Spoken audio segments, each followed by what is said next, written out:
You are now listening to the Green Party Radio Show, coming to you live on Blog Talk Radio and the Bernie Kratz Radio Network. And now, here's your host, Larry Ellis.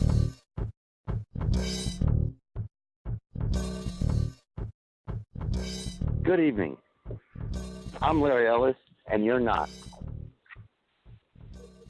This show is dedicated to the memory of Seth Conrad Rich and to all the voices around the world that have been forever silenced. Our radio show's mission is to, 1, promote Jill Stein, 2, to report the truth that's not told by the mainstream media, and 3, to keep Hillary Clinton out of the White House. Keep her out of the White House. That's what we need to do. I finally got Okay, connected, Larry. Well, it's about time I can hear somebody. All right. Yeah, I know, man. You talk about technical difficulties. This was a cluster F you know what, man. Yeah, well, we're rolling now, so we'll be all right. I tried playing on Steve's show. Wait, let me try again so the people can hear this nice Green Party radio. It's the intro. I worked on it, produced it for you. Let's see if we can get this rolling. Hold on a second. I finally got you on here. I don't want to lose you now. Nah, I'm on you. Don't worry, you won't lose me. Okay, as long as we're good. This Green Party intro doesn't want to play. I don't know why, but I know. That's all right. The Green Party, it can wait. Hey, just let everybody know since it won't play. We're not going to Green Party Radio, our premier show, technical cluster, you know what to start with, but we're here on Blog Talk Radio, the Bernie Kratz Radio Network. I'm just the producer. I'm Don Ellis, actually the host. You heard him a minute ago. That's Larry Ellis. He's the host. He's the expert here. He's Mr. Green Party. Like he said, you're going to keep Hillary out of the White House. But now you know who we are. Go for it, Larry. This intro ain't going to play, so it's all you. Yeah, I want to talk about how important it is to keep Hillary Clinton out of the White House. It's a real important part of the mission. We can't let a cheater win. We just can't. Everybody knows, it's like nobody cares. We all want to sit and piss and moan about it and type about it on Facebook, Oh, somebody's in trouble. Uh-oh. Hope they ain't coming for you, brother. We don't want to stand up and do anything. Well, she's got to be stopped. Everybody saw what happened last time a cheater got in the White House. We had 8 years of George, Bush the second. We don't need that again. Well, and what message are we telling our kids? What are we telling our children if we just vote blue no matter who? We can tell them it's okay to have a woman in the White House and it's okay to cheat to get there? No, that's not the message we want to send. Everybody knows. What, Larry, I got to interrupt you here, Larry. We got off to a late start. We got a real special guest tonight. One of Jill Stein's big things is to quit sending money to Israel because they're bombing the innocent Palestinians, for killing innocent women and children. You lined this up. This was all you. This is the producer's job to get guests, but you lined this up. This was all you. Ayman Najim. I'm still not very good with your name. I'm sorry, Ayman. But we're just going to put you on the air, and because you got a real good story to tell. And Larry, you set this up. Welcome, Ayman. How you doing, buddy? I'm doing good. How are you doing? How are you, Ayman? Hey, can you do me a favor and give us your name and tell us where you're from, and maybe tell us a little bit about yourself. Okay, my name is Ayman Najim. I was born and grew up in Gaza Strip. I just came to the United States to finish my master's degree in conflict transformation across cultures. So I've been here for 3 years, and I'm working on my PhD in psychology. So, this is like a little bit of my story and my work for social justice and for a better world. Right. Well, if you can, I really. Let me, yeah, I mean, Go ahead, Don. Let me jump in. Yeah, I mean, yeah, you know, as you said, you grew up in Palestine. I mean, let's just get right down to it. I mean, what was it like growing up there? I can't imagine the hell you probably saw growing up. You want to share some of that with us? Yes. First of all, thanks for having me on the Green Party radio, and thanks for the Green Party to say the truth about Palestine, and thanks for everyone who's listening today to this show and who's supporting social justice and human rights for Palestine. So Gaza Strip is very small, tiny enclave of land. It is the size of Manhattan. It is very, very, very, very, very, very small town. Like, it is the highest, the most densely populated area on the planet, and it is. Gaza is. I can't tell you about Gaza without giving you a historical background about all of the occupation that occurred in 1948. So, in May 1948, Israeli and Zionist gangs occupied half of Palestine. They occupied all Palestine except Gaza Strip and the West Bank. So they killed thousands of people, and they kicked out 800,000 indigenous population from their land. They completely destroyed 532 villages, and they kicked out everyone so that the new immigrants, the new Jewish immigrants from Eastern Europe can come and stay on the indigenous land of Palestine. They haven't came as neighbors, but they came as occupiers and sequesters for the Palestinian land. So, and then, you know, we have been under occupation for over decades, like for more 7 decades. And Gaza Strip, if I can explain what it is Gaza is a combination of Wall 52 and a concentration camp. So Gaza is like a concentration camp. You have 4 hours nutrition every day. You have no drinking water. You have the highest unemployment in the world. People have no way to get out of Gaza. Gaza is under siege for the last 10 years. People can't get out of Gaza. They are stuck in Gaza. So Gaza is really a place that people are longing for peace, but they haven't seen peace in their lives. They haven't witnessed peace because of the Zionism influence, the Zionist influence in the United States, and because of, you know, we are living in a world that the oppressed people have no say, and that's why we love and we appreciate what the Green Party and Judith Stein are doing to say the truth and to say about our struggle, because we want our voice to be heard. We want to be acknowledged. We want our struggle to be acknowledged.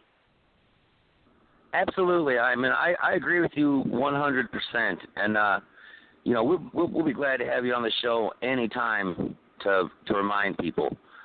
I need the American people to understand just how bad that Palestinian people have it right now. Can you speak to that a little bit? Yeah, on the conditions that they're living in right now? Yes. What's going on right now? Hello? Yes, sir. What's going on right now is really a colonial project that is going on in Gaza and in the West Bank and all of Palestine. You have an apartheid wall in the West Bank. You have a strict siege on Gaza for the last 10 years. You have we have just right now, we have 11% of our land, 11% of our historical land. So if you are a Jewish, if you are a Zionist, you can come to Palestine and claim a citizenship in one day, while we have 8 million Palestinians who are all over the world. They can't go to where they live. They can't go to where they belong. But if you are a Zionist, you just go and you can claim citizenship.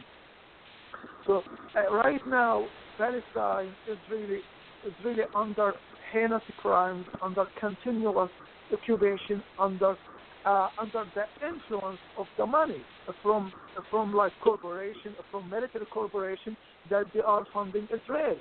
United States gave $4 billion every year for Israel, in addition to $630 million in military aid. And the last like few months, United States gifted Israel B-53 for Israel, so they can change the geopolitical situation in Palestine. Palestine right now is just needs peace and justice, and we need to get our liberation and our self-determination. We want to get our rights, and this is like our inalienable human rights that you want to live in your land. You want to the West Bankers, people who are living in the West Bank, they want to see the ocean, they want to see the Mediterranean Sea. People who are living in Gaza Strip, they want to see the West Bank. I personally, because I am a Gaza Strip resident, I haven't been in the West Bank all of my life. It is just 20 minutes away from where I live in Gaza Strip. I haven't been in the West Bank. I can go from Washington, D.C. to Washington State.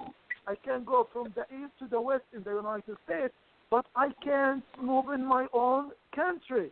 And this is what we call it racial segregation. This is what we call it racial segregation for over and over again. And the world is still silent. We are just want our peace. We just want our liberation. And I really loved what Bernie Sanders stands for truth and stands for peace and justice. And he spoke for Palestinian rights. And now we are as Palestinian activists working so hard to join forces with the Green Party and for everyone who is supporting the human rights anywhere, because justice has no price tag, and we have to work for that justice. You know, and that goes with exactly what I'm saying when we're talking about the mainstream media, Ayman. You know, because they're a tool of the 1%. You know, the 1% is trying to keep us fight with each other. That's their goal. They want Israel to fight Palestine. They want black to fight white. They want gay to fight straight, Democrat versus Republican, left versus right, whatever it is to keep us fighting. Yes. Now, we have our problems as people, but the corporate media is just adding fuel to the fire. They want this is exactly what they want. And your message of peace is the only real answer. You know, just like 3 days ago, there was like heinous attack. There were strikes, 70 strikes on Gaza Strip, and the mainstream media, the New York Times, Washington Post, they have never mentioned about Gaza. It was silent. They are silent. They are silent about heinous crimes against Palestinians. But in the same time, if one of our groups in Palestine, of our liberation, of our people who want to breach any truce between Palestine and Israel, just made a rocket attack, you will see it in all over the media. You will see it in everywhere. And believe me, you can't, like, under social justice, under conflict transformation theory, you can't equalize the oppressed and the oppressor. It is like a woman being raped and someone asks her to forgive. She can't forgive. She will ask you, make amends, and then we can talk about forgiveness. So we are human beings, and we are just asking for our own justice. We are asking to enjoy our land. We are asking to travel within our land and outside our land. We are to lift the siege, the crippling siege on our kids. I have 2 kids back home in Gaza. I haven't seen them for 3 years. Why? Because it is not easy. For 3 years. But I want to ask you a quick question about your land. Now, isn't it my understanding that the United Nations has put sanctions against Israel and told them that what they're doing is wrong? Here I have to go to the history. In 1947, it was non-binding law, so it wasn't a binding law. And in 1947, also the United States office in Turkey, they said the creation of Israel is against the national and moral values of the United States. And you can check the book of Alison Ware, Against Our Better Judgment. Her book is a well-documented book. It's talking and is discussing the history of Palestine and also the American rule in that occupation. United States was one of the first countries to say that the creation of Israel is against the moral and national values of the United States. Just to make it sure about that. But I want to just mention really quick, actually, the occupation of Palestine wasn't started like in 1917 or in 1948. It started in 1897, where a group of extremist Zionist minority met in Basel, Switzerland, to look into possibilities of unifying the Jewish cause after long decades of discrimination in Eastern Europe. For some Israeli historian and some thoughtful American authors, the creation of Israel was motivated by Australian secular.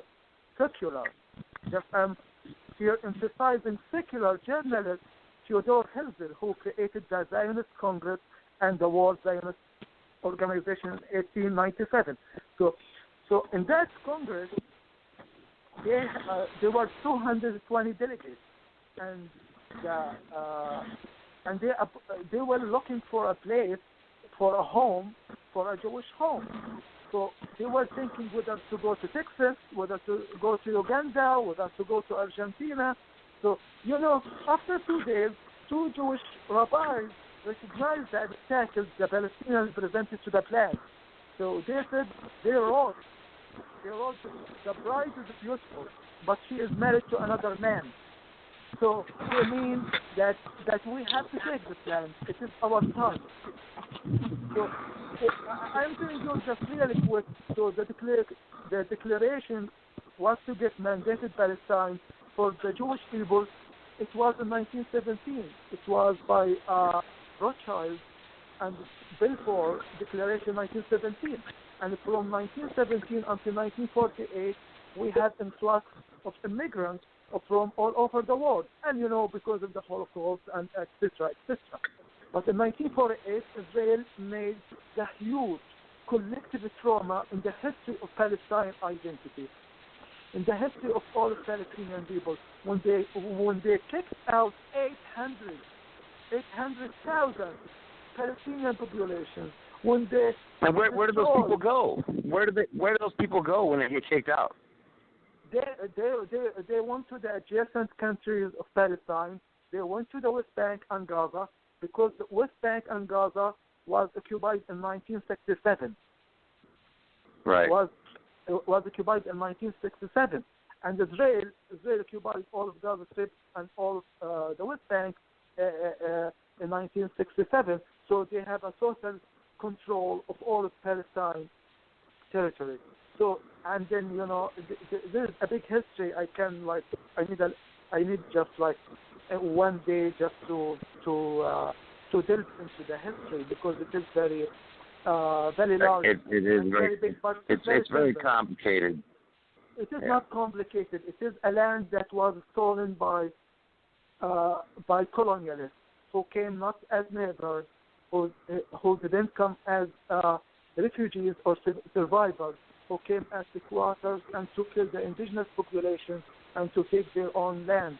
It is really very hard to Right, say yeah, these even words. But even this a is the conquered truth. even a conquered people have a right to keep their land. Absolutely. Yeah, but it is the truth, and it is really hard to say these words here in the United States and everywhere.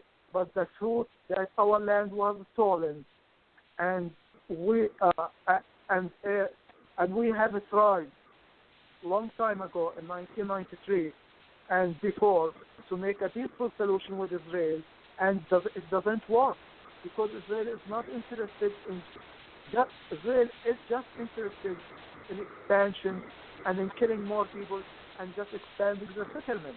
You know, the settlement is illegal under the international law.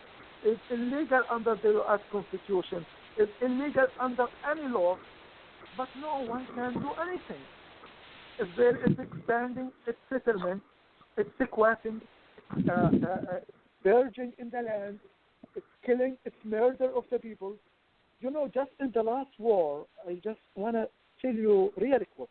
In the last war, in 2014, aggression against the indigenous Palestinian people in Gaza, 551 children were murdered by Israel. 551 children were murdered by Israel. 299 women were murdered by Israel. 11,300 Palestinians were injured, including 3,540 women, and 4,000 children were injured in the last war. Right now in Gaza, we have 92% of traumatized children, whereas my specialty as psychologist. 300,000 children are in need of psychosocial support. 920% of traumatized children. So I will not go over and over about the homelessness, about 400,000 homeless people in Gaza. Right now in Gaza, we have 92% Hello?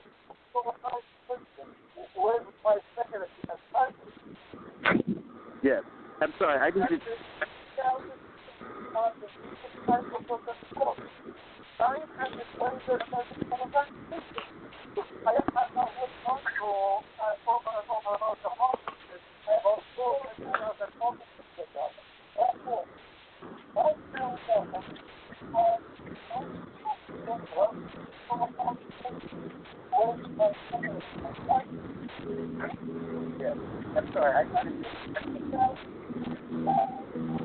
No, I can't hear him. Yeah. We're gonna have to cut in and tell him he hang has on a bad a minute, connection. Hyman.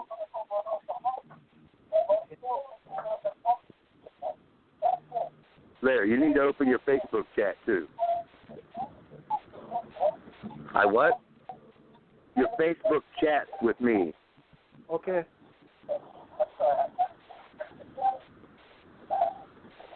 No, I can't hear him. Yeah. We're gonna have to cut in and tell him he has a bad connection.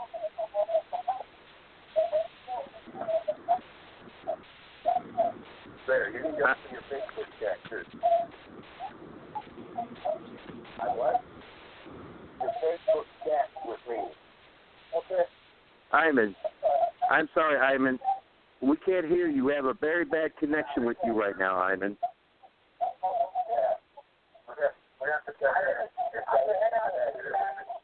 Have we lost Hyman, Don? I muted him. I'm hoping he can hear us on the air because, we have a very bad connection with him. And, we can't really understand what he's saying. And it's a shame because he has a great story to tell. Very bad connection with you right now, Ivan. He does, and hopefully we can get him back on the air to finish his story. We get the gist of it. What Israel is doing right now to Palestine is atrocious. Yes,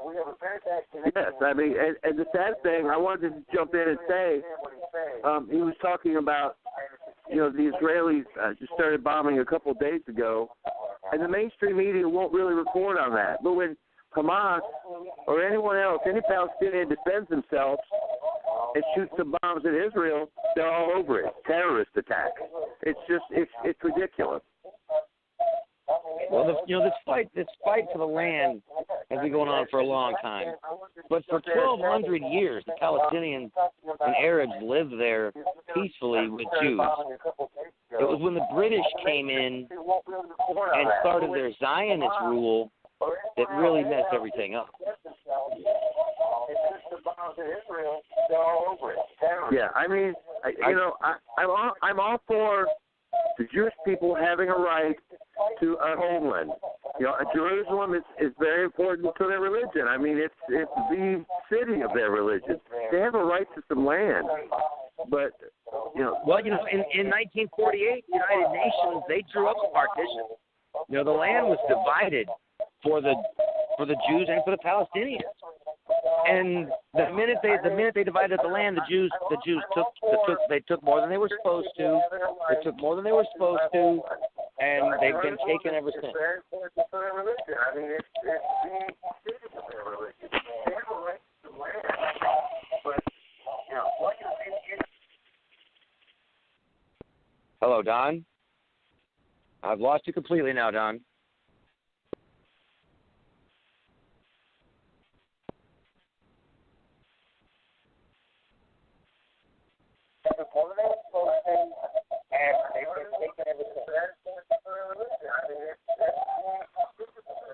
I don't have the show on. Yes, it's a truly sad Hello, Don? situation. Yes. It's a truly sad situation that they can't get along, and just, live on their land, keep to themselves, and, Can you hear me now, Don? Oh, yes, I can hear you fine. All right, well, that's good. I lost you for a minute there. No, yeah, well, I was, we're having some technical problems here because of Iman, and it's, like I said, it's a sad thing because he had a great story to tell, but I'm afraid we might have to move on. I know you've got so much more to say. So let me remind everyone, before you get going, let me remind everyone, this is Green Party Radio. It's the premiere episode.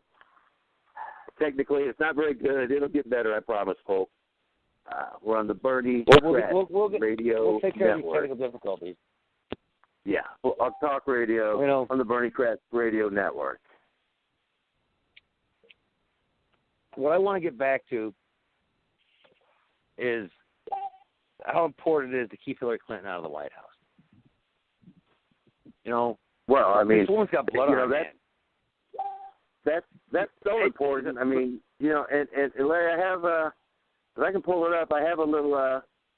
They were talking about you at Hillary's last rally. They're sick of you dissing her, saying we can't have her elected. Talking about her. Let me see if I can pull that up. Everybody say, Larry, you're a bastard. See, they don't like you very much. I don't know what it is, but they think you're a real bastard.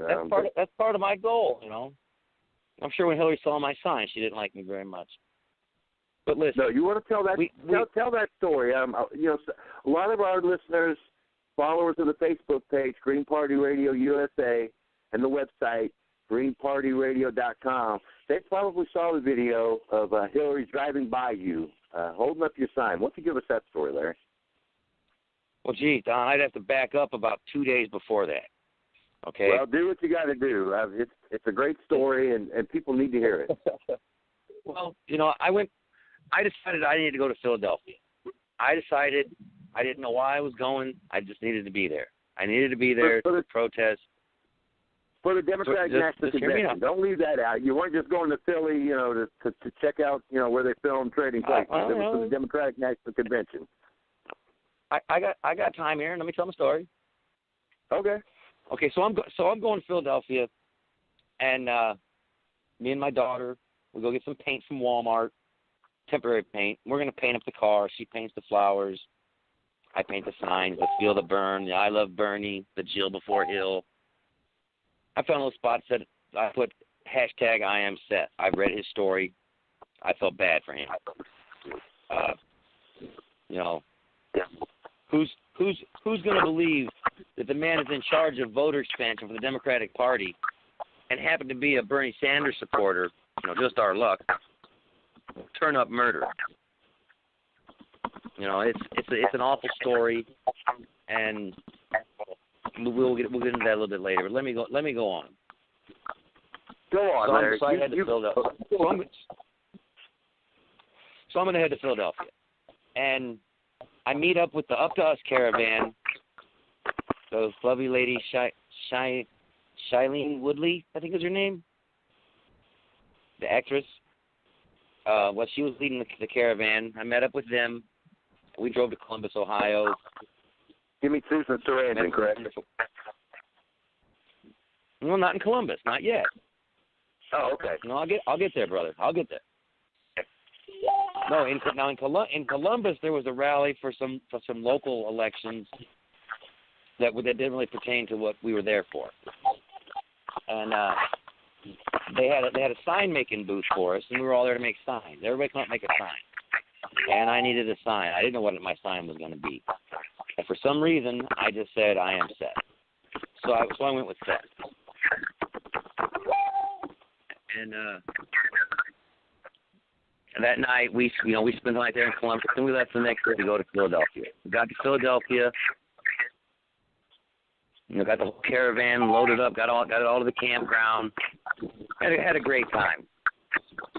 And then my first day that I'm going to protest in Philadelphia, I decided to go right to the headquarters. I'm going to go to downtown headquarters, right there across the street, where all the delegates are walking in and out of the building.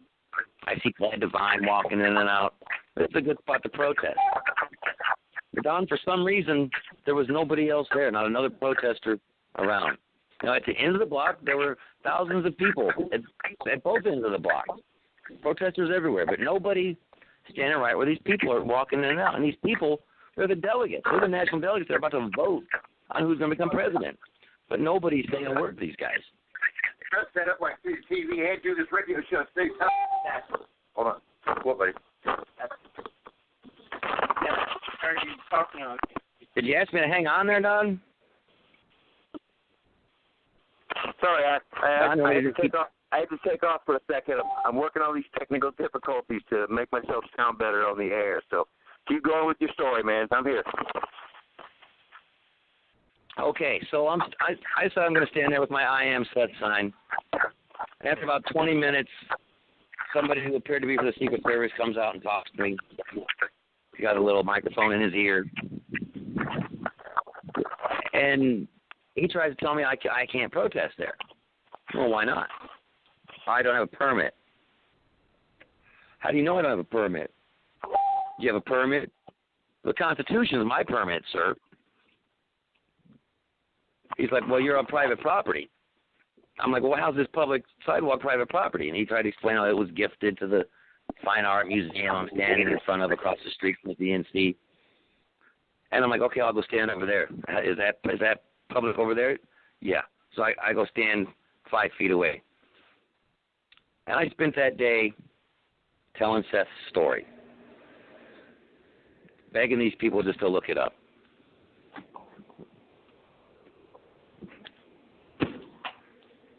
And so the second day, I decided I'm going to spend the night there in Philadelphia downtown, get a nice good parking spot. So I spend the night. I'm there bright and early, ready to protest again to these people that are getting ready to vote. Because now it's Tuesday, we're on the 26th. And I decided I'm across the street. There's nobody over there. I wind up standing next to a line of police officers. I had them all Googling Seth Rich's story. I preached to these people for 2 days about Seth Rich, about how it's amazing to me that Bernie Sanders does not endorse Hillary Clinton. He thinks she's part of the problem. All of a sudden, Seth Rich is murdered, And boom, Bernie Sanders endorses Hillary Clinton. You know, Seth Rich was in charge of the Democratic Party's voter expansion project. This guy, it was his job to know the numbers. Well, before WikiLeaks announced their knowledge about Seth Rich, I was already convinced, because nobody else has motive, means, and opportunity. Nobody can name a single person that had the motive to kill Seth Rich. He wasn't robbed. They didn't take anything from him. Somebody murdered that young man.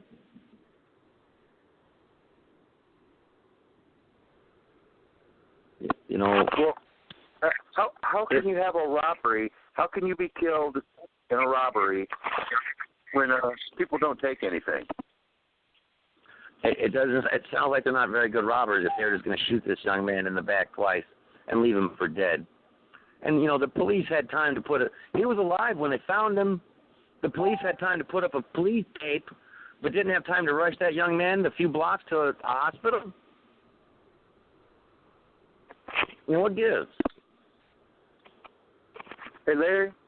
So anyway, I'm sorry. I'm convinced. I'm here, Don.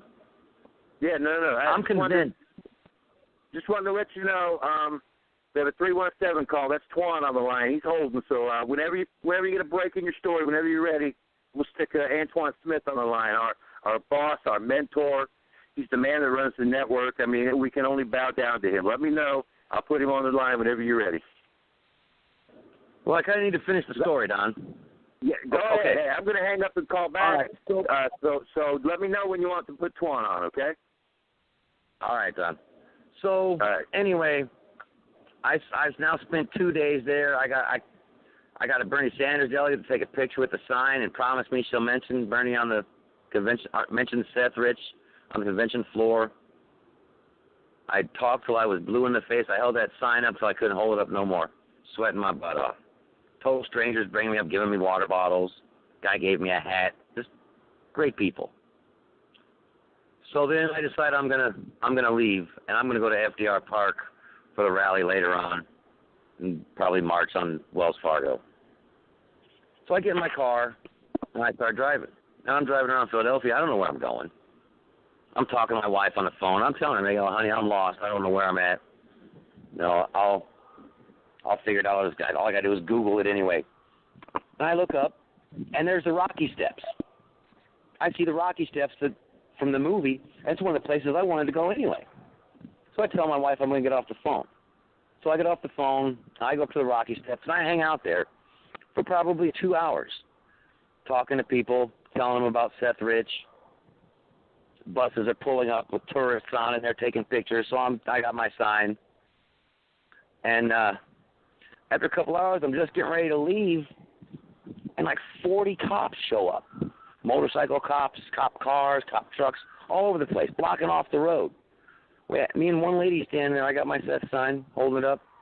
You know, ask the cop what's going on. I can't tell you. Who's coming by? I can't tell you. Okay. So I get out my little recorder and I record it. You can go to our website and watch the short video. It's kind of pleasant for me to watch and reminisce. The presidential motorcade comes floating by, and it's just me and one woman at the bottom of the Rocky Steps, standing there right at the street, holding up my sign for Hillary Clinton to see it as she drives by. And it really made my night. And there was no reason for me to have even found that place. It was meant to be for me to be there for Hillary to see that sign. The cop confirmed with us after she was gone, and we found out the next day that it was Bill and Hillary were in the motorcade. Yeah, so that was the story, Don. Yeah. How can you hear me now? I called back. Hopefully, I have a better connection. What do you think now? What about you? I hear you great, Don. I hear you just fine. I wish the whole show could start over from scratch. Well, hey, you know what? When you start, you're going to have a few F-ups in the beginning. It's all right. Mandy Kinney, the host of Just Saying with Mandy Kinney, every other Tuesday here on Blog Talk Radio, 7 o'clock Eastern, I think she said was the start time. she'll let me know if it's different. She's listening. Let me know, Mandy, if you can hear me better now, if the show's sounding better. I know it sounds better than the beginning, but let me know what's up. That's the story. You about ready to go to Twan? He's our boss. You know, I feel bad keeping him on hold. He might crack the whip on us. You know. We can go to Twan. I've got a year's worth of things to say, but we go to Twan anytime, Don. All right, well, let's go to Twan right now. See what he may cut us off, man. The start of the show sucks so bad. He may tell us we're fired. Let's hope not. What's up, Antoine Smith? The host. How you doing? Hey, what's up, dude? Y'all crazy. How you doing, brother? How you doing, Antoine? Talking about some, well, it's the boss man and all that, whatever. But I was listening to your story, and you told me about it in the IM before, and I totally agree with you. And unfortunately, the universe has made you the man who have to tell the story. You know what I'm saying? And right. That's just what it is, and, you know, you just have to take upon that mantle because you are Seth. You know what I mean? So, yeah. But with the whole situation, you know, we know what it is. Everybody knows what it is. You know what I mean? So it shouldn't be a big mystery like the JFK murder. You know what I mean? So, which isn't a mystery, but everybody knows what it is, and, you know, you just keep telling the story, and this is a good platform because Blog Talk itself sponsors the show, and they're over 1 million subscribers. So as we're live, Blog Talk members can see us live, and they can come and listen in on the show and whatnot. So we have over 1 million subscribers that would be hearing this broadcast from Blog Talk, as well as the countless other subscribers, people from social network sites like the Facebook page, you guys' Facebook page, the radio show Facebook page, my home page, because I have a link, and people just listen in from all over, Twitter, Instagram. We're going to be getting up YouTube. We're going to get YouTube up and running. It is running. It is a link, but I've been dragging my tail putting the shows up on YouTube, but we'll get that up too. So we got a lot of people potentially listening to this broadcast. So, you know, the story has to be told. And, you know, eventually somebody's got to be held accountable, especially for a murder. Now, Bush, he did a grand-scale murder, you know, so it's hard to prosecute him because it was on a grander scale. But Hillary Clinton is a straight-up gangster. I'm talking about mafia absolutely. style. It's mafia. It's just mafia bullshit. Yeah. You know, you can't tell me. I can remember back everybody's on, you know, on our Bernie or Bust pages, and we're talking about the revolution, and we're talking about what's going on. And they announced that there was going to be that joint press conference rally type bullshit like a week before it happened. And people were talking about what's going to happen. What's Bernie going to do? Oh, he's not going to endorse. There's no way he's going to endorse her. We're talking about it. And we're discussing it online. And then I heard about Seth Rich. And then bullshit. Then boom. All of a sudden, I'm not so sure what he's going to do. Because now it tells me that Bernie Sanders is getting threatened. Right. You know? Yeah. He told us back in April that if he ever endorsed her, to not listen to him. Make her earn our vote. And she hasn't earned a damn thing from me. We cannot let Hillary Clinton in the White House. You know? No. There's too much blood on her hands. You know? And to me, one of the most vile things she's done is this election fraud. You know? Yeah. How many American soldiers have died and shed blood on foreign soil to protect my right to vote? Right. Only to have Hillary Clinton and her thugs suppress that vote, take that right away, erase you from the voter rolls, change your registration. I mean, what they did, it's the grandest scale of election fraud we've ever seen. And if we don't stand up, they're going to get away with it. Yep. we as Americans have to stand up and say that we're not going to take this. We're not going to accept your thievery. I can't tell my daughter someday I just sat by while Hillary Clinton stole the election. You know, that's why your brother went off to a war and had to die in Iran. I can't do that. Yeah, that's what I'm trying to do as well. That's why this radio show even got going back in April when Bernie jumped into the race. And the whole thing is, what I'm pushing on my side is the Green Party, because unfortunately party politics happens from the top down. So we can march in the streets till we're blue in the face and it ain't going to mean a hell or a damn, because the mainstream media is not going to report on it.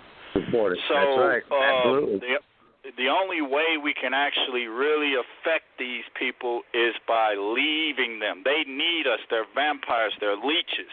And if they don't have our bodies to leech off of through that Democratic and Republican corporate plutocracy, then they're hell out of luck. You know, then they're like, oh, well, the people are not around. And then the media is more sleazy, so they're going to go where the power is, and the power has always been with the people, but they just got puffed up like, hey, you know, we tell them. But now we are news. You know what news is? News is it's NEWS.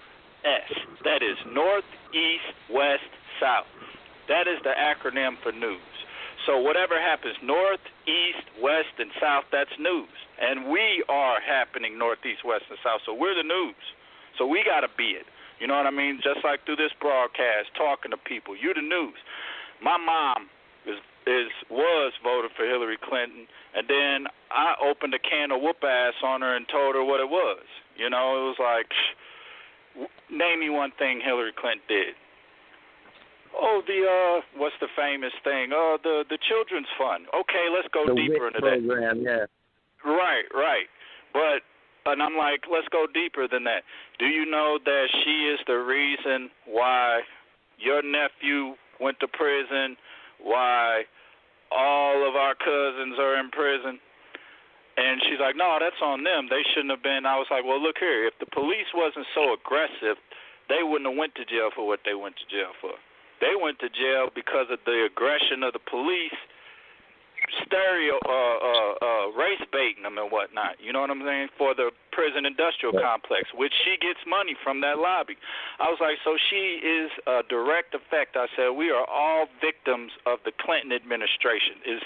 It's panning out right now. NAFTA, CAFTA, permanent trade relations with China. All of that is through the Clinton administration, and now it's the hens are coming home to roost. Well, come on, you know, as you mentioned, you know, people just ignore it, I guess. Yeah, put their head in the sand. It was Bill Clinton who signed this, or I guess you call it 3 strikes and you're outlaw. Yeah. To where, and the sad thing is, you know, people are listening. Hey, me and Larry's just a couple of crazy redneck country crackers. Swanson-style black man. His community has been affected by it proportionally so much worse. They pull, you know, they you know, what do you call it? They profile. They pull you over. You've got some weed on you. Some weed, bam, and you're going to prison for 20 years for some weed. And that, hey, if you want more of that, vote for Hillary Clinton. That's you know. Even when that's you go as to simple prison, as it gets. Listen, even when you go to prison for 3 to 5 years for your first offenses and your second offenses, they're taking these kids that are selling pot and smoking pot and putting them in cells with murderers and thugs and gangbangers, and these guys are coming out hardened criminals. Mm-hmm. And that's what they want. They become, you know, they get post-traumatic stress syndrome. It's just like war. We're going to prison. Absolutely. Believe me, I know. I worked in a prison, and I've seen it firsthand. I've told the story privately, and Larry knows. Our late uncle, he was, let's be honest, he was basically a con man. You know, he was never out to hurt anyone. but he did what he had to do to make money and support his family.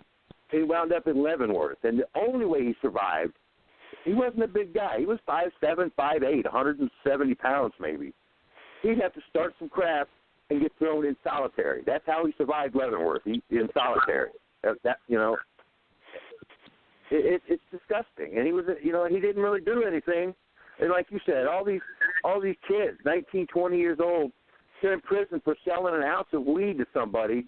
When I can go to Oregon, where my oldest son lives, and I can walk around. I can walk into a store and buy an ounce of weed and walk out with it, smoke it, in the car. Well, not really in the car. You can't be stoned in the car, but you know what I'm saying. In a couple of states, I can walk around walk to the store and buy this ounce of weed, and you go to the next state over, and I'm going to prison for 3 years with, as Larry said, with murderers and rapists and child molesters. He's seen it all. I mean, he knows much better than I do.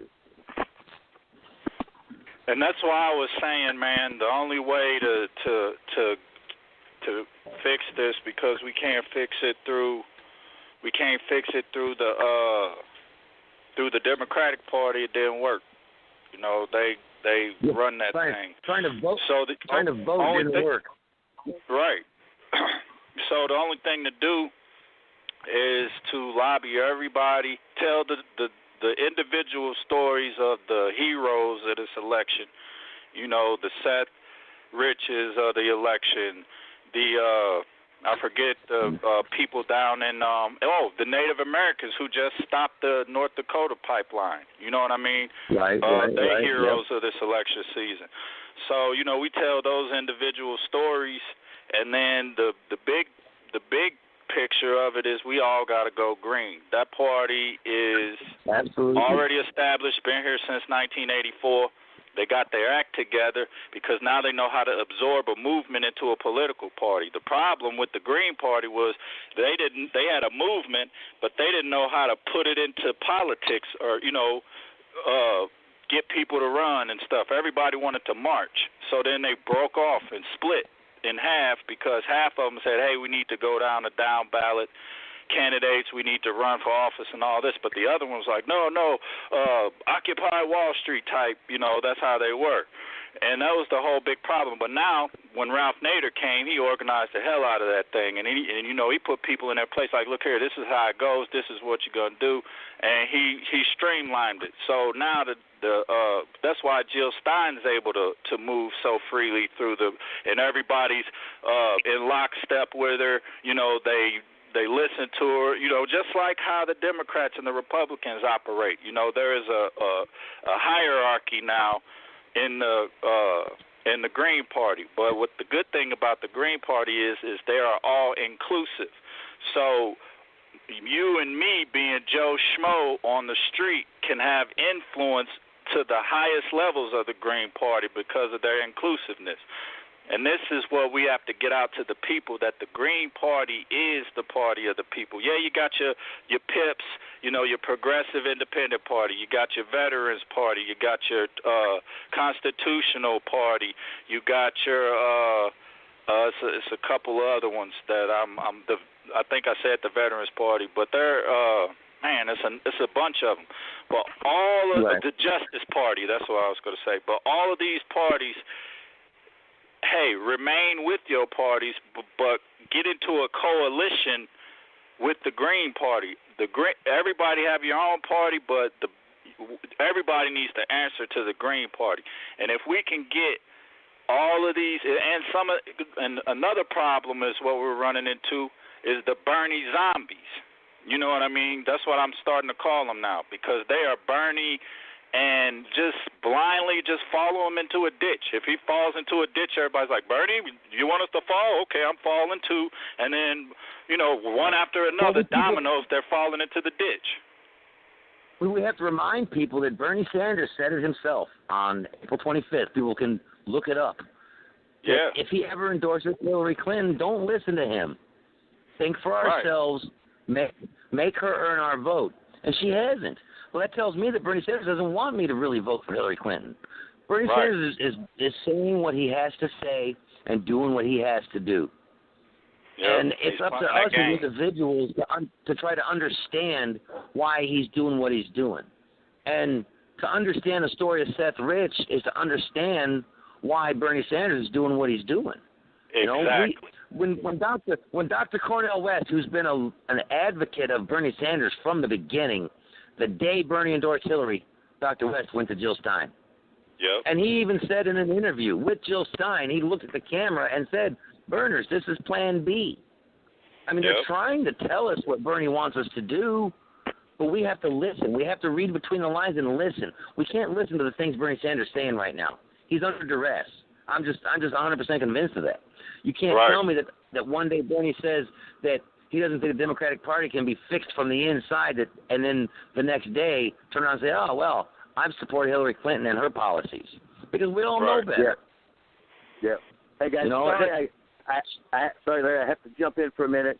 We're at the top of the hour. We were going to do an hour show, and we might wind up doing two, But I got to remind everyone, this is the premier show, Green Party Radio.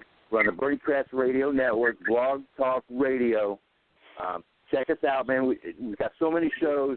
We've got the Roundtable once a month, 2 p.m. Eastern on Saturdays. That's just, we all get together, as many of us can, and we kind of do what we're doing right now. We talk about what needs to be talked about, getting the news out there. The next show is September 24th, 2 p.m. Eastern for the Roundtable. We got Real Talk with Chad Cushman every Monday, 6:30 Eastern to 8:30 Eastern. He does a 2-hour show. Chad's awesome. I always mess with him on Facebook, man. He's actually pretty funny. He's not as funny as me like he thinks he is, but he's good. Just staying with Mandy Kennedy. That's every other Tuesday. You got a show coming up this coming Tuesday, August 30th, 7 p.m. Eastern, when Mandy does her show. She's great.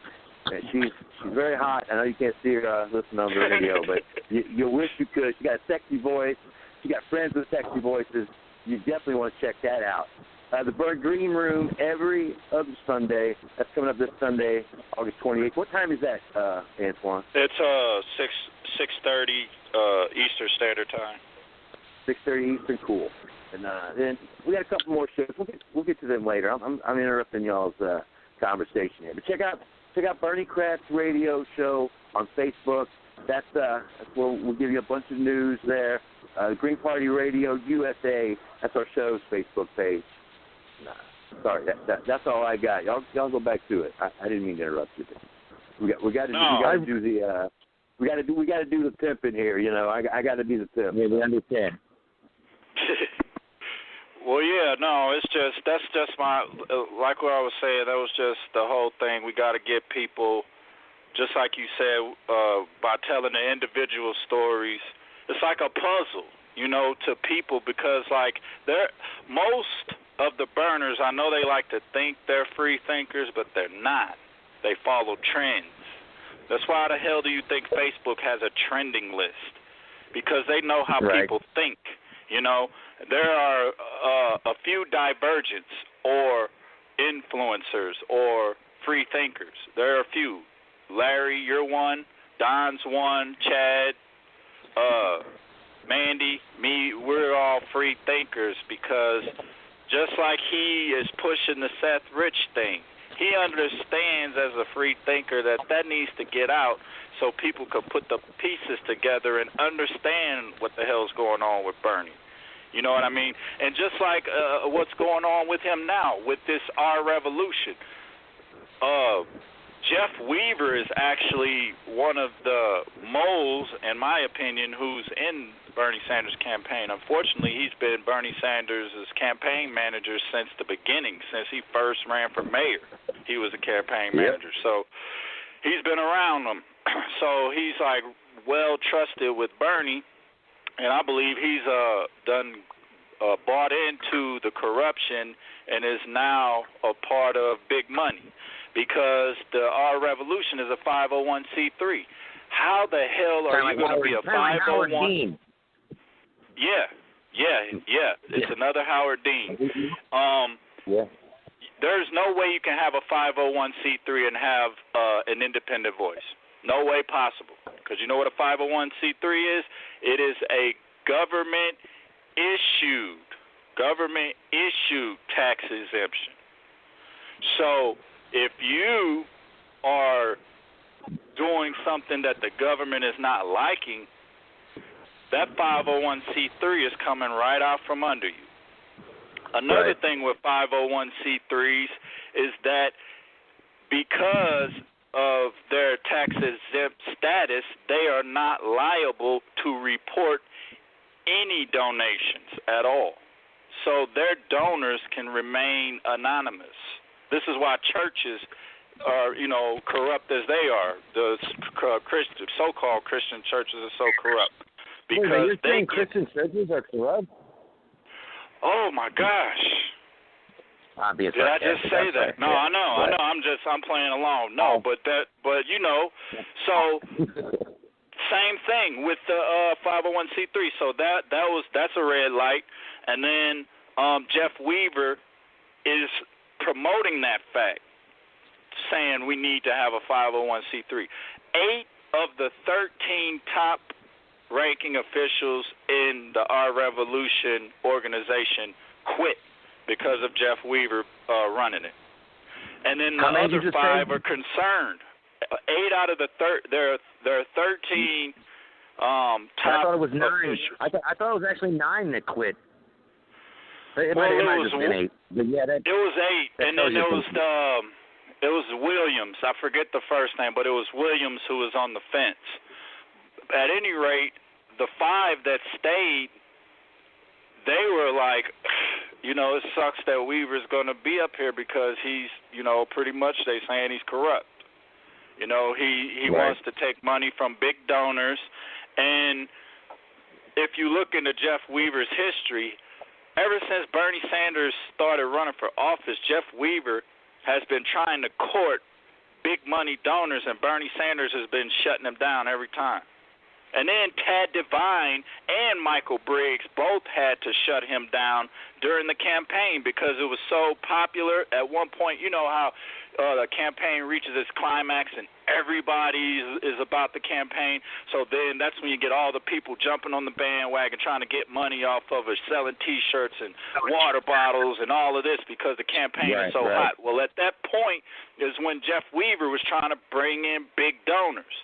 And Tad Devine and Michael Briggs, you could look up Tad Devine, Jeff Weaver, Michael Briggs, Jeff Weaver, and then just if you can find it through the, sifting through different articles or what have you. But you have to read like 3 or 4 articles and then come up with, because this is another thing that's a problem. And I'm sorry to ramble, but gosh, people, you can't read one article and say, hey, this is the truth. You have to read this article and then read that article and then put those 2 articles together and make a choice. And then there's another article, read that and add that to it. People don't do that. So, right, absolutely. I read an article not too long ago that talked about how people get convinced, and one of the main things it said was it's family members.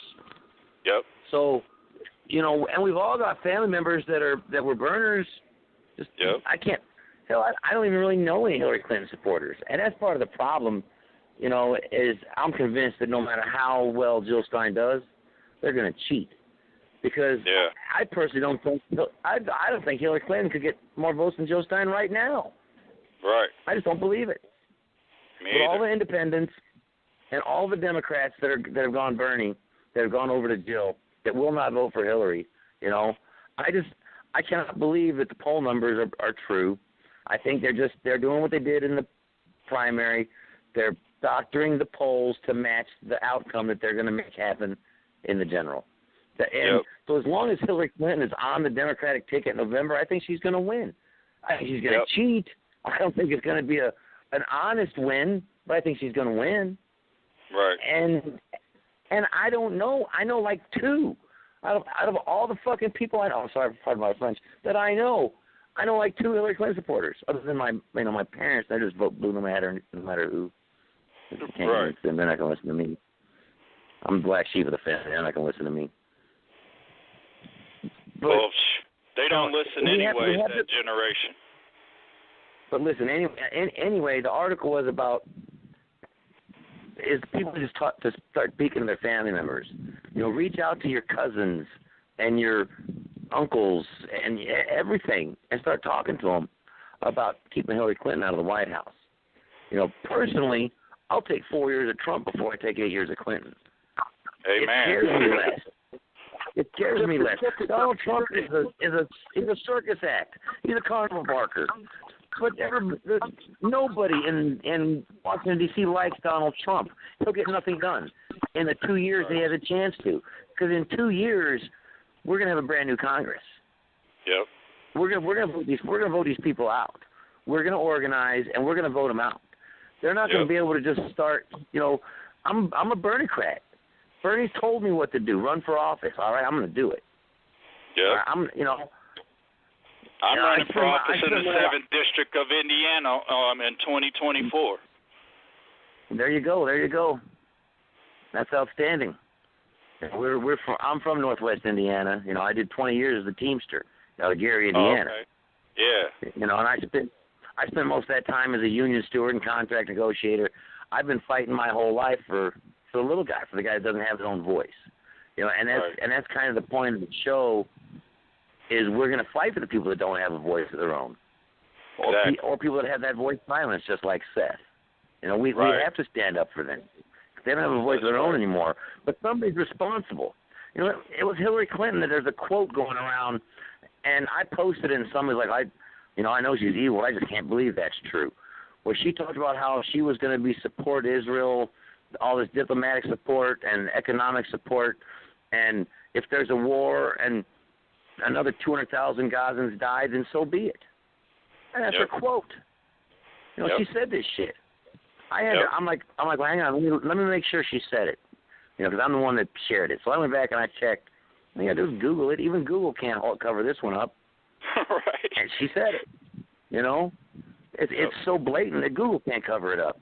So yeah, she said that shit. It boggles my mind that people are just numb to the fact that she's talking about the killing of innocent people, innocent women, innocent children. I am. And what's even more disgusting is like what at the convention children. If you went.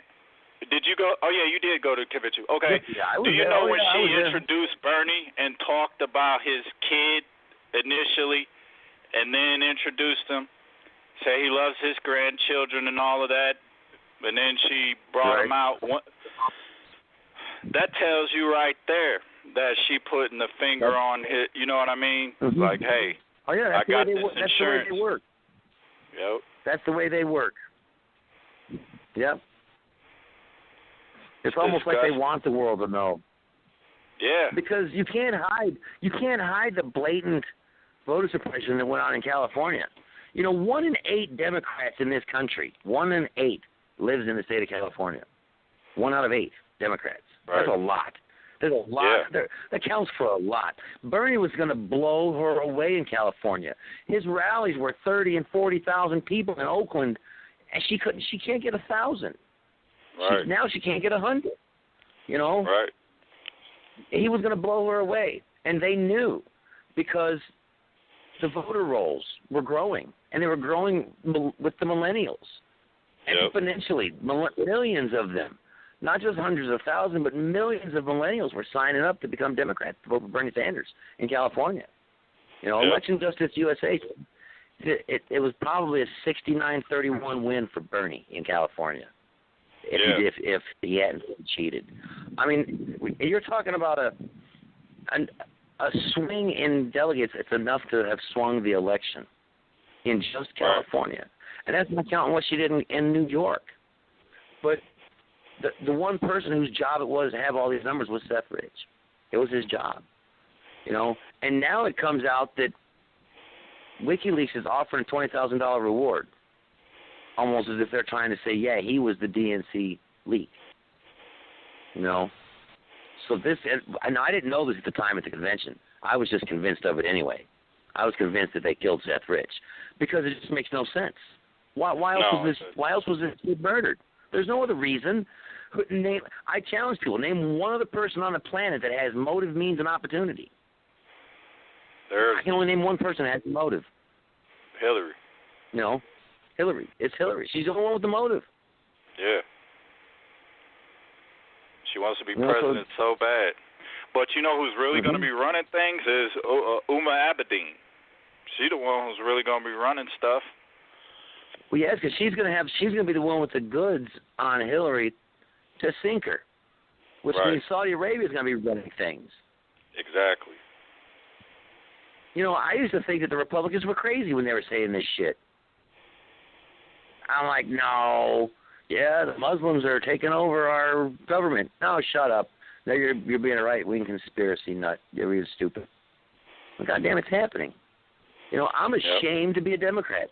I've been voting Democrat since Walter Mondale. That was my first Democratic vote for president. You know, I graduated from a private Christian school. And in 1984, we had a mock election there in the school. Well, somebody got to be Reagan, and I got to be Mondale. And I was surrounded by Republicans, naturally, because it was a private Christian school. And I got slaughtered in that mock election. I've been voting Mondale and voting Democrat and fighting that fight ever since. You know? Yeah. And I'm ashamed to call myself a Democrat now because the Republican primary had more integrity than the Democratic. No, they nominated a boob. They nominated a carnival barker, a circus clown. You know, Donald Trump doesn't even mean half the things he says.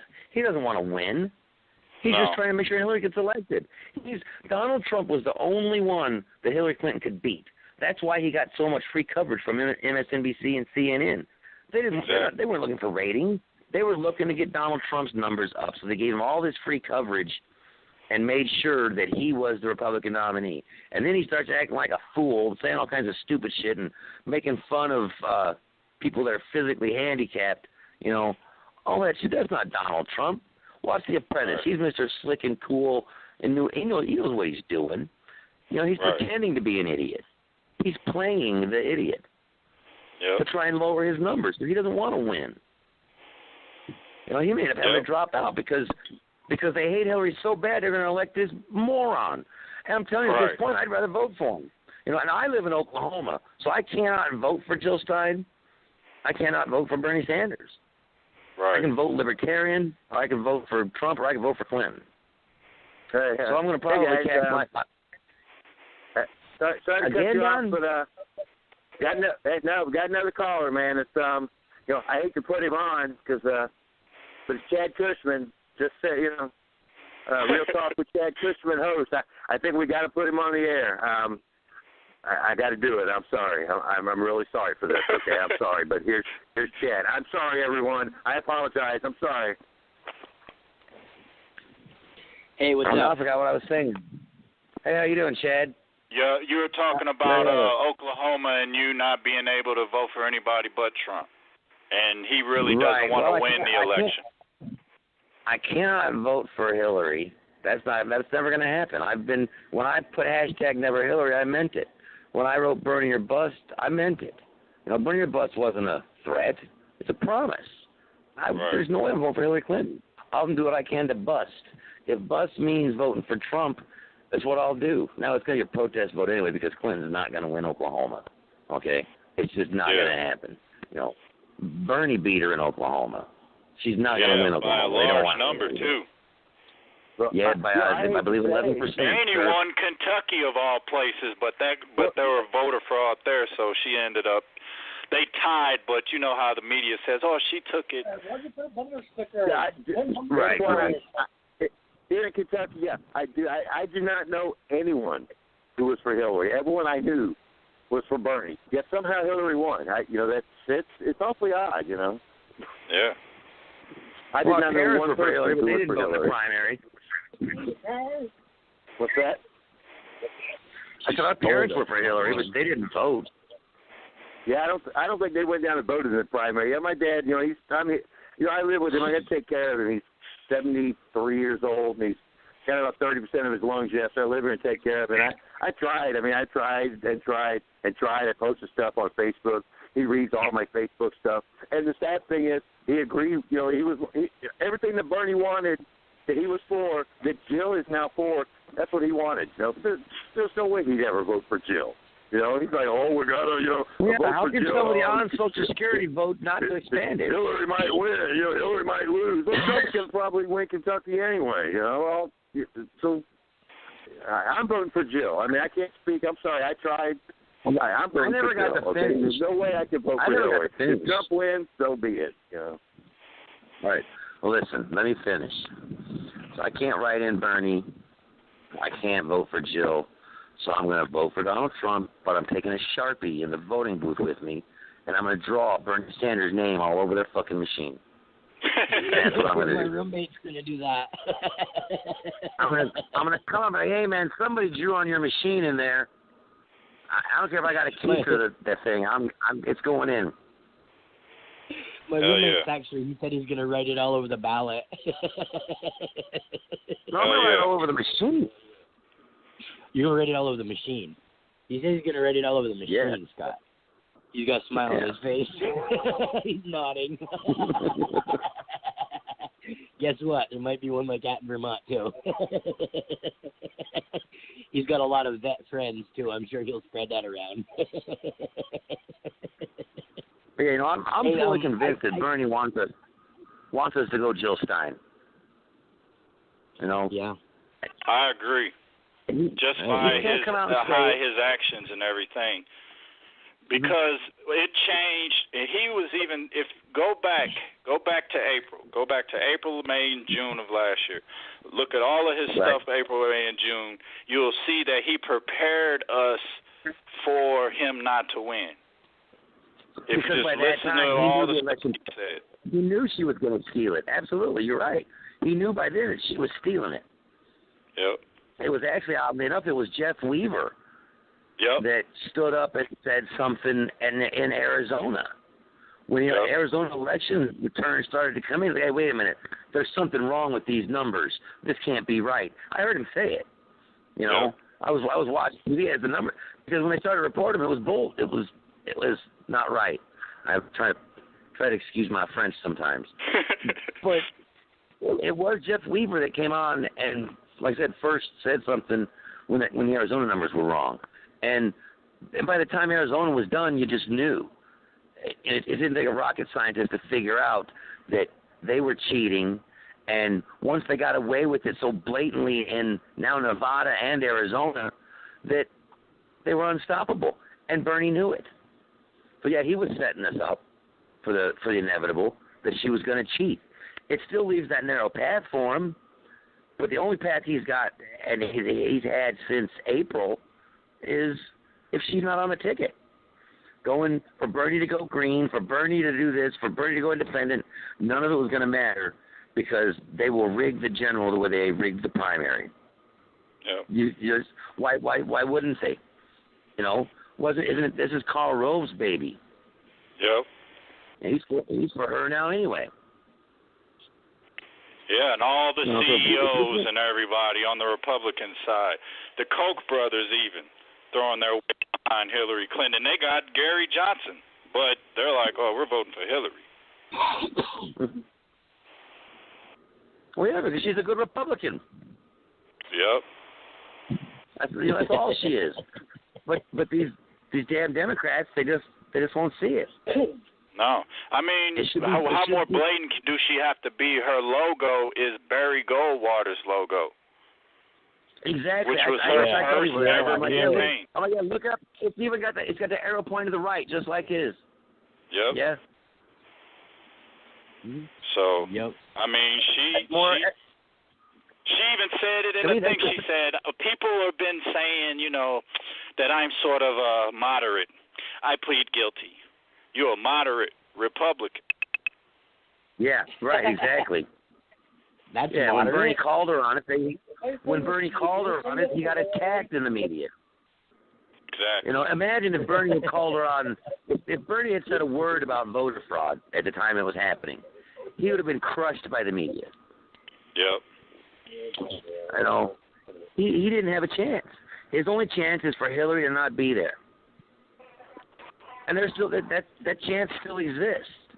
Is it a small one? Yeah. It's a very narrow path now. But I'm convinced when Dr. Cornel West went to Jill Stein instantly that that's what Bernie wanted us to do. And then it confirmed my thoughts when Cornel West told us, plain and simple, hey, Burners, this is Plan B. This is where we need to be. Because we need to stop Hillary Clinton. He can't say it, but it's what he wants. I'm convinced of that. He wants us to stop Hillary Clinton from becoming president. Let Donald Trump become president. Nobody likes him. It'll be a joke. It'll be 2 years of a joke. Oh, the media will have their fun with that. Yeah, but I don't think that's too good an idea either, because the establishment Republicans made him take I can't even remember I call him pain in the ass because it starts with a P, and I give him all nicknames. Mike Pence. But they made him take that VP because he's full TPP, and they'll just take Trump out, and then they'll have their TPP president, and they'll still get TPP in before the down ballots get there. So Trump may be a good idea. If Hillary Clinton's president, I can guarantee you TPP going through. Oh, she'll have it on the podium when they're putting her crown on her. She'll be just like, just a minute, let me sign this in here. Exactly. All right, put it on. Yeah. You know, so that's scary. So then you can't let the TPP be your guidestone. Oh, somebody booby traps. If either one of them are going to pass it, then that's no longer. I no longer hold it. It no longer has any weight, other than to stop them both. So now I got to decide who I'd rather have. At least Trump wants to stop the TPP. Yeah, and they don't want it in, and they'll get him out. I don't think he'll ever be president. I think he's going to drop out before the damn election. Yeah, me too. I've been going right along. I think he's a plant. I mean, he was a Democrat right up to the day before he said he was going to run as a Republican. Chelsea and Ivanka, they're best friends. Yeah, and there's a video on YouTube I've seen where he laughs about something about calling Republicans idiots or saying he'd run as one because they're dumb enough to elect him or something like that. I don't want to really quote him because. Now I read somewhere that was false, but there's a video. But you can't even trust those people. You used to be able to think you could trust Snopes. You can't trust Snopes. They're in for Clinton. So even fact checker sites can't be trusted anymore. Well, the People Magazine thing. I'm gonna throw your name out there, everyone, that you can't trust, and that's Michael Moore. I think we all know, we've seen his movies. We trust Michael Moore. I think he came out and said I do. He wouldn't name names, but he did point out that him and Trump had the same agent at one time. He knows people, and he says Trump doesn't want to be president. He just got in the race, like you said, for publicity, to pump his TV show, to pimp it and get some ratings. Yeah, I read that. Okay? How can you not trust Michael Moore if you see his movies? Right. Yeah, I agree. I like that guy. Because he does tell the truth. That's my big thing. As long as somebody's telling the truth, come on my show and tell it. Tell your story. That's I don't care if it's connected to a campaign or anything. It doesn't matter. If someone needs the truth to come out, please tell me. That's why I posted that thing earlier with the same progressive. I didn't want to, man. I watched that thing, and I honestly didn't want to post it because I knew it was going to cause an uproar about things. And then I'm like, well, it's the truth, and I feel this, and I trust that woman, and I know that she knows she's been supporting Bernie since most people even knew who he was. And I helped promote the delegates. I've seen whose names are on, who's donated thousands of dollars, okay? I've seen whose names done this. That woman has given a lot of money, and I believe her. Okay, and hey I've guys, looked into it since. Sorry, didn't mean to interrupt you, Chad, but we lost Antoine. His phone died, but keep listening. Hey, we were supposed to go an hour. Where are we at here? We're like I got to read the video. We're at an hour and a half right now. But hey, we can keep going. Let's fill up this 2 hours. Why not? Why not? I actually got to. Oh, sorry. I actually got to get going for my son. He's got to get to bed in a half hour, and I promised him a TV show. I just wanted to congratulate you guys on your first show and everything. I didn't really listen to it, but I'm sure somebody did. Well, I'm sure. I'm sure we won't get as many listeners. Hey, Real Talk with Chad Cushman every Monday, 6:30 to 8:30 Eastern. Hey, that's our number one show on the network. It even beats Antoine's shows. So I mean, hey, if we get half as many listeners as you, I'll be happy, Chad. For the first show, I'll tell you what, half as many as you, and I'll be happy. We'll find out after the show, I guess, right? Well, I'll be happy we can avoid the technical difficulties that we had. Yeah, I have listened to most of it. I was just giving you some crap there, but I do got to get going. All right. You guys are doing a really good job, and if he works at it a little bit more in a year or two, he might be almost as funny as me. You know, he might actually. Well, you know, I'm dealing with night, technical difficulties. Hey, thanks, Chad. Thanks for calling, brother. All right, later, guys. Later. All right, see you there, Chad. Yeah, that was Chad Cushman. Like I said, Real Talk with Chad Cushman every Monday, 6:30 to 8:30 here on the Bernie Kratz Radio Network. He's the highest rated show on the network, man. He's a little crazy. Not quite as crazy as Larry, I don't think. It's probably a competition there, but, I mean, it's a real good show. I'm glad he called in. So, Larry, it's one I don't mind winning or losing. You got 28 minutes you can fill here, Larry. I know you still got a lot of stuff you wanted to touch on. You know, I'm glad Antoine and Chad called. We got you kind of off track. What else did you want to talk about? You want to talk more about Seth Rich? You want to talk about Jill? I can definitely get myself back on track, you know, because all I got to do is picture Hillary Clinton's face, and I'm back on track. You know, we've got to find a way to convince more people to become active. No, we all know what Hillary thinks of you, you know. Everybody say, Larry, you're a bastard.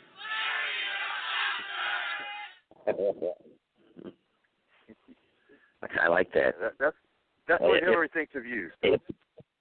If only that motorcade didn't have tinted windows and I could see the look on her face when she looks up at her little trip to the Rocky Steps and sees me standing there with my I Am Seth sign.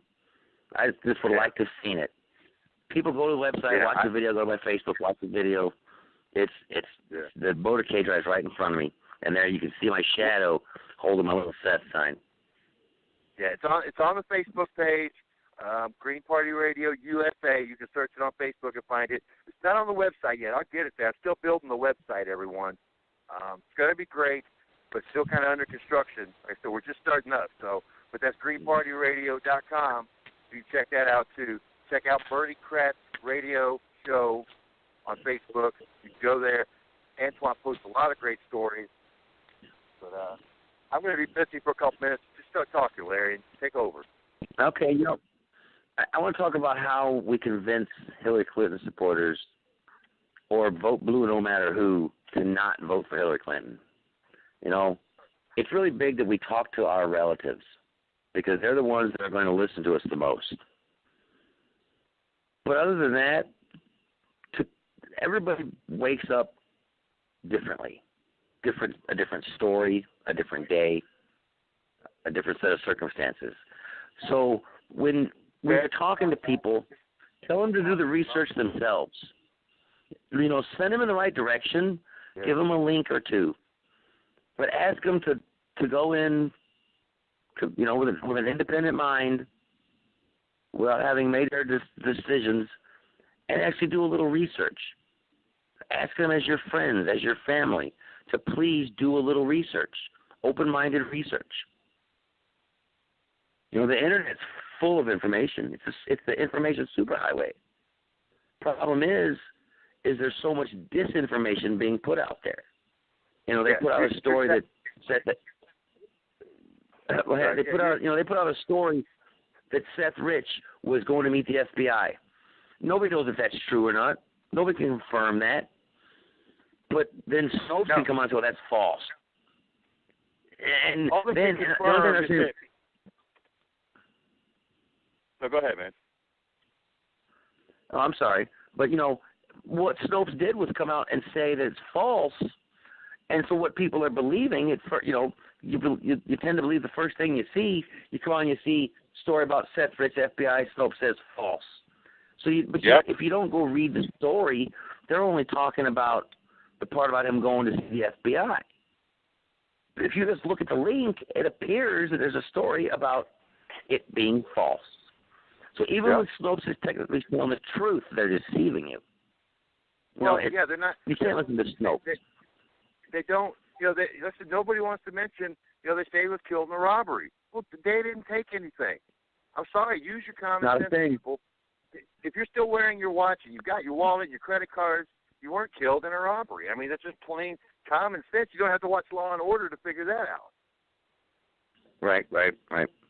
Yeah, nobody says criminals are smart, but if you're a robber and you don't take anything, you shouldn't be a robber. There's something wrong with that. These people weren't robbers. They're professional hitmen. That's why there's not a lick of evidence there. They knew not to take anything because if you touch a body, you transfer evidence. No matter how minuscule, you're going to transfer evidence. Yep. If I touch my finger on your arm. Yep. If you wear gloves, I don't care. There's DNA on the gloves that touched him, okay? Mm-hmm. There's powder on the gloves. They know that they'll know if you were wearing gloves. Yeah. The gloves will leave a trail of gloves. They'll know someone's wearing a glove. So, but like I said, there's no evidence, no leads, no nothing. And it's just the coincidence of when it happened. Yeah. When Bernie Sanders, there's big coincidence. Bernie Sanders didn't do a 180. Bernie Sanders didn't do a 180 because Chuck Schumer, or whatever the hell his name is, threatened him with his Senate positions or whatever it was. That's bull. You don't give up on becoming president over that when you're fighting a villain. You just don't. No. But when Seth Rich gets murdered, I think that young man was a message. Yeah. People don't use their common sense. It's just that's the problem with this country. And I've always said, anybody can get a college degree now. Now it costs a lot of money. Of course, that's a story for a different show. You can go $20,000-$30,000 in debt going to University of Phoenix.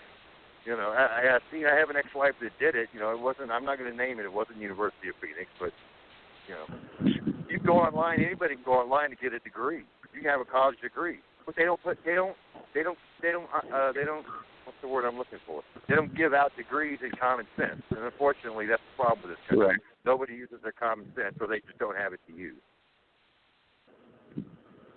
And too many people that have it use it for the wrong reasons. Yeah. That's part of the problem too. Evil people do evil things. Evil doesn't just happen. It takes bad people to do these things. You are correct, but we got 21 minutes left here. There's something I want to mention before I forget. I don't want us to end up out of time and me not being able to bring it up. Is when I was in Philadelphia, we went to Vernon Park for a rally and a concert, and we watched a movie that somebody did. I don't remember who it was. Well, I got to meet some people, and I got to meet Susan Sarandon. And she knew who Seth Rich was. She asked me about him. We spoke about it a little bit. Well, I recently went to her Facebook page and made a comment thanking her for the picture. And I saw a lot of people that are just mean, that are putting bad, are really talking bad about her because she doesn't support Hillary Clinton. And I would just like people to go there. If you support Susan Sarandon, please go to her Facebook page and tell these people to shut up. She's got enough on her plate that she can't defend herself. All she can do is just let people write the nasty things that they do. Well, there's enough of us. You can call me a Bernie bro or whatever the hell it is you want to call it, but I don't think that's right. And I think these people need to be called on it. I agree when somebody says, they're dogging on her for supporting Trump over Clinton. Well, for one thing, she didn't do that. She just said no, not at all. But she's the same as me.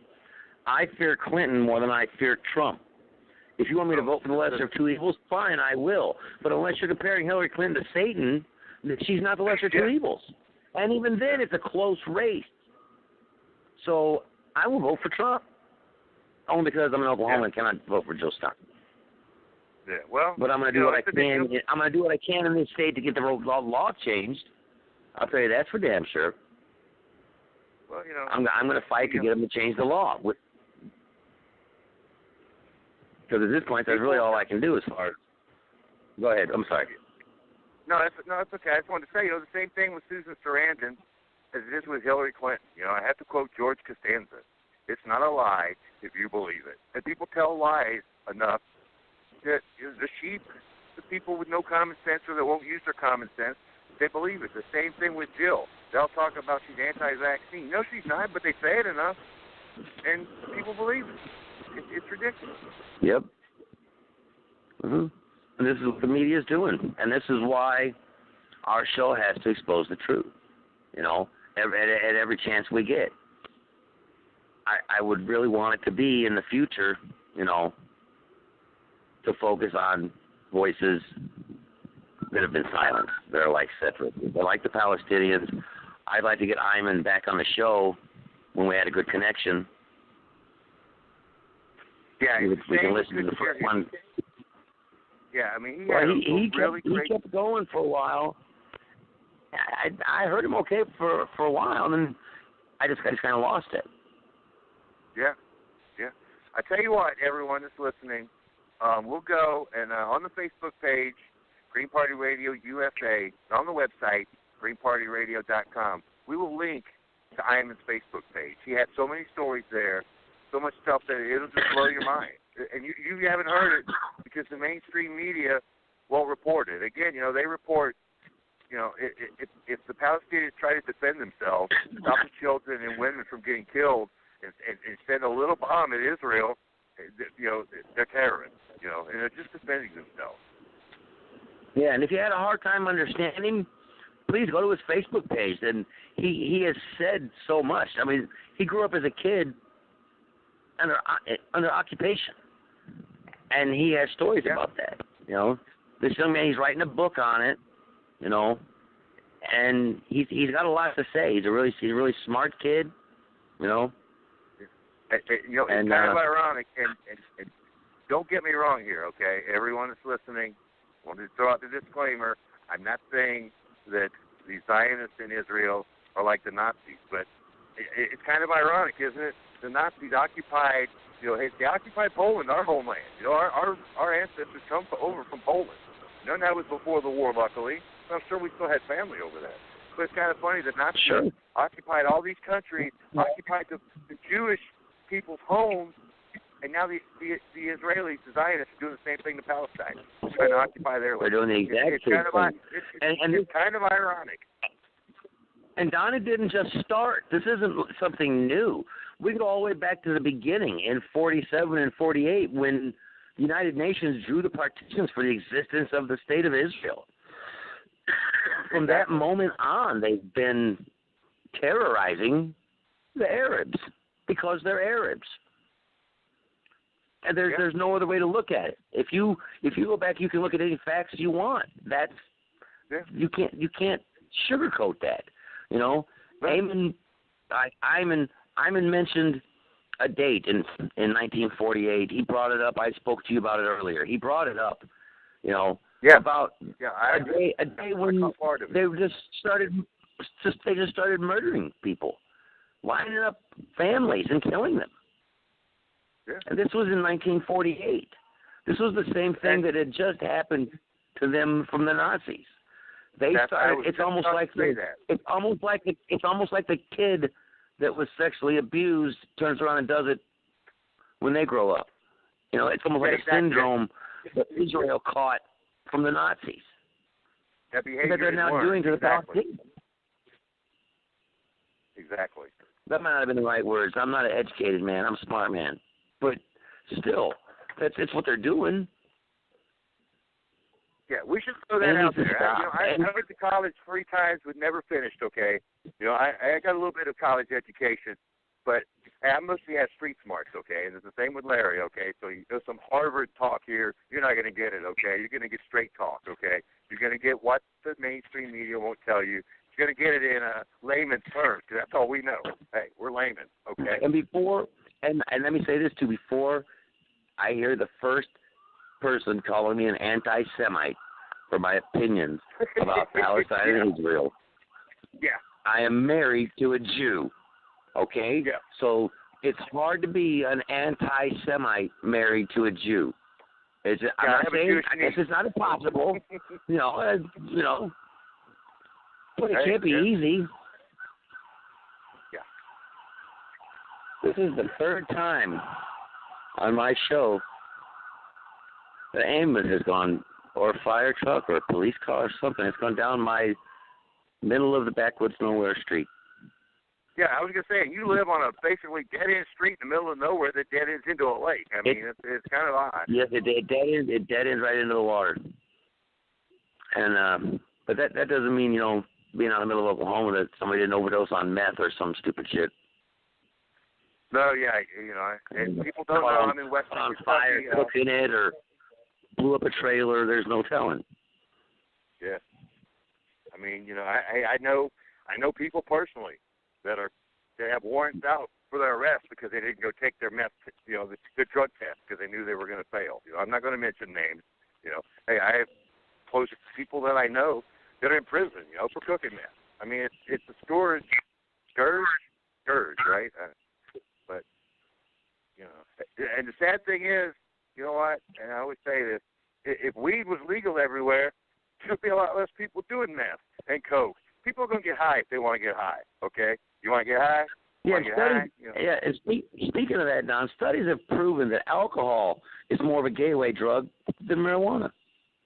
Anybody that tries to tell you it's a gateway drug, anybody that tries to tell you anymore that it's a gateway drug, alcohol is more of a gateway drug than marijuana is. I've done, hey, I'm glad Facebook wasn't around when we were 20, okay? Because I wouldn't even want to talk about it. But, I have done 1,000 more stupid things when I was drunk than when I was stoned, okay? Don, there's something else I wanted to bring up. Go for it. Hang on. We're before we run out of time, we got to have a good 10, 12 minutes left. Listen, hey, I got low battery on Dad's phone. I'm gonna call you back on mine. I'm gonna call the show back on mine. You're on your own for a couple minutes. Go for it, brother. All right. Listen, something I want to talk about is the Zika virus. People need to understand the truth about the Zika virus. The Zika virus does not cause birth defects. Okay? It doesn't. You can go online and do some research. Don't believe what you're being told. It's the pesticides that are being sprayed to fight the mosquitoes that are causing it. One good way to prove it is to take Colombia, for example. Colombia does not allow the pesticides to be sprayed in their country. Colombia has the Zika virus, but Colombia doesn't have any birth defects associated, allegedly, with the Zika virus. There is no scientific proof. This is something that they have done, and now they're putting genetically modified mosquitoes and spraying, and they've admitted Florida. Now, I've heard people say they're doing this across the country, spraying this pesticide. I don't know, and I wouldn't claim something to be true that I didn't know for myself to be true. I just want the truth told on this network. But people need to understand that they need not fear the Zika virus. They've known about Zika virus since like 1947. People don't die from the Zika virus. Most people contract Zika virus and don't even know they had it. This has been the case for a long time.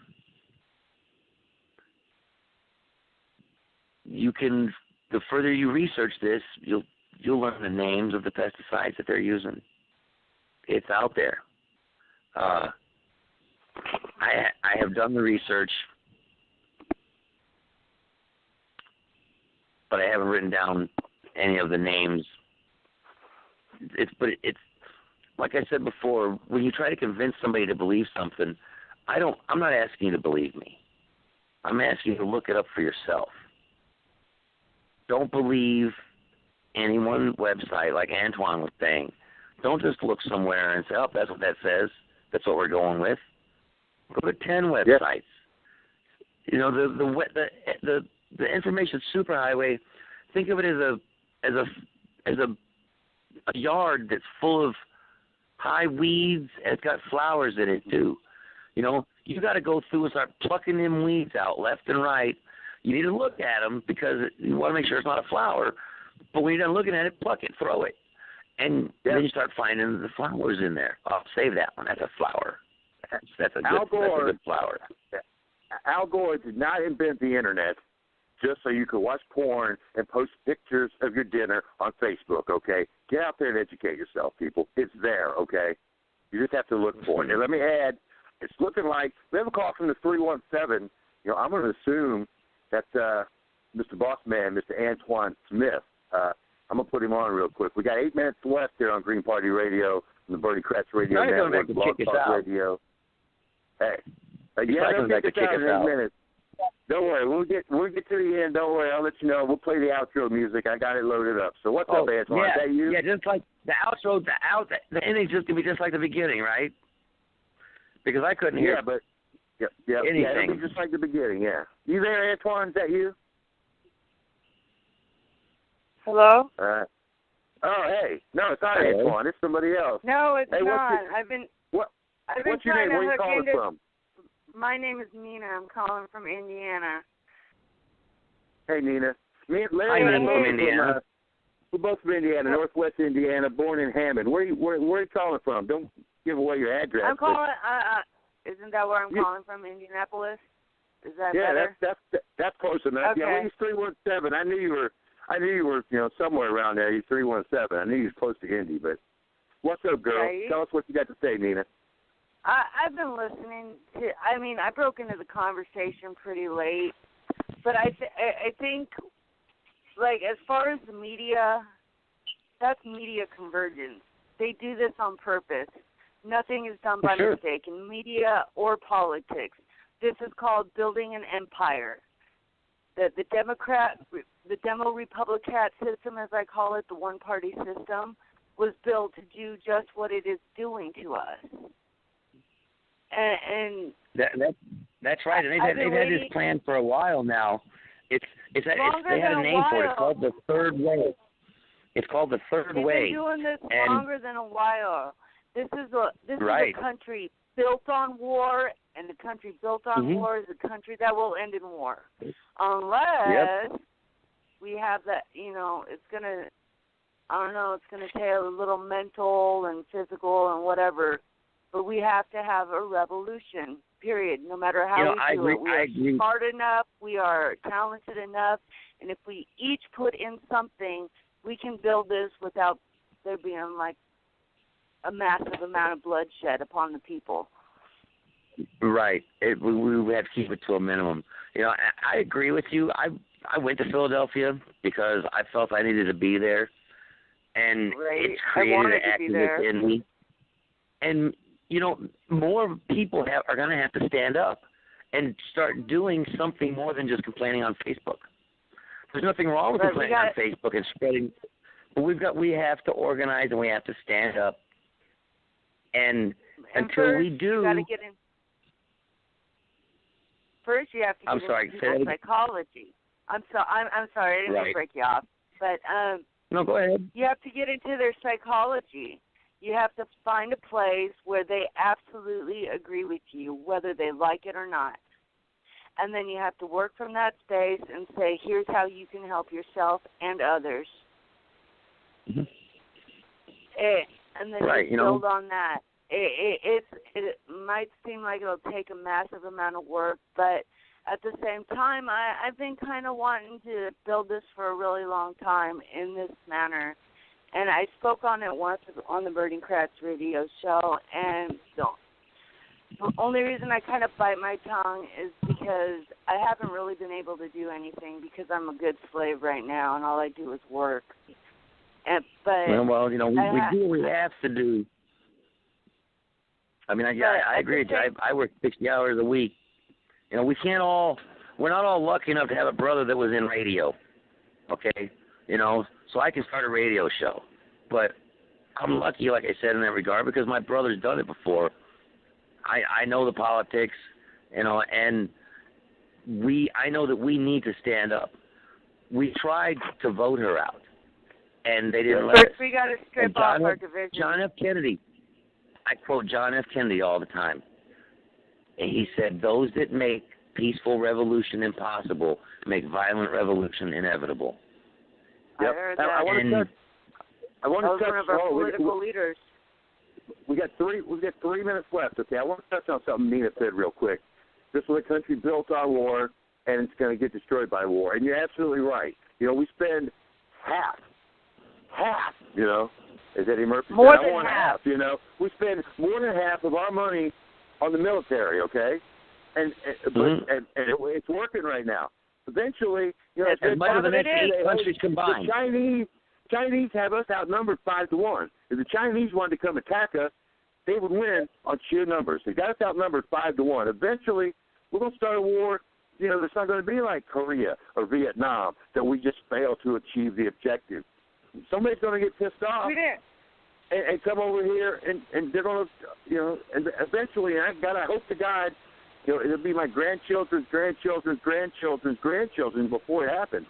But it's going to happen eventually if we keep going on the path we're on. But think about this. Perpetual war was not by mistake. All these wars that we have been through that have meant nothing, that just keep going and going, it's building money for these outside corporations like Enron and Boeing, and it's the military-industrial complex. And that is something that we should literally focus on. Yeah, because when it all comes down to it, everything that all these little wars that we're fighting are connected to this one main war, which is in the middle, the core of all of this, which is the military-industrial complex. All right, hey, I'm sorry, Nina. Well, hold up. Sorry, I had to cut Nina off. I just put her on hold. I've had to mute her. I hope she's still listening. It was a great call, okay? And I hope you call in again next week. But we got to go. We got a minute 45 left, so we got to wrap it up, Larry. It's greenpartyradio.com. Go to Facebook, Green Party Radio USA. Bernie Kratz Radio Show on Facebook. We're going to be back next week, okay? Hey, we wound up going 2 hours. We were going to do an hour show. We wound up going 2 hours. But we'll be back next week, same time, Wednesday. Hey, we may move it up an hour, okay? 6 o'clock, 7 o'clock Central, okay? We got a minute, but you got about 45 seconds, Larry. Say what you want to say. When I start the music, you got to stop talking. You got to cut, okay? I got it. Okay, well, be quiet. Let me talk. Listen, people, we have to get off of Facebook. We have to stand up. We're going to have to become more active. We tried to vote her out.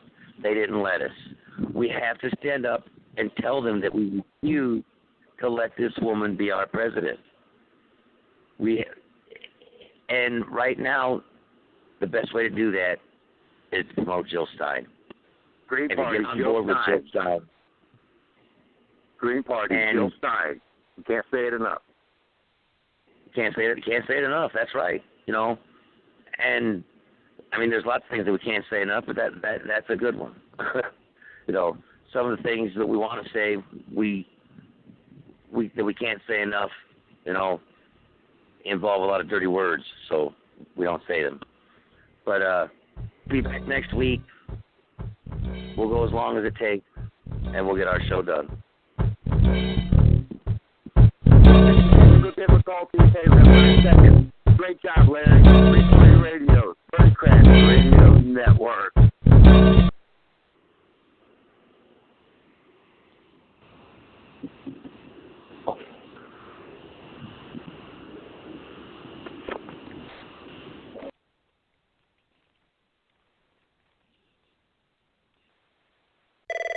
Fashion emergency hotline. Help! My mom doesn't think I need to go back to school. You have to go to school. It's the law. You didn't let me finish. She doesn't think I need to go back to school shopping. That should be a law. Go to Old Navy. You'll be voted best dressed before school even starts. Old Navy? Yes. Right now, kids' clothes are up to 60% off. 60% off? Yeah. The hallway will be your runway. They have awesome graphic tees, colorful active gear, and jeans start at just $10. Now you're talking. Thank you. Don't thank me. Thank Old Navy. Valid 7/28 to 9/2. Select styles only.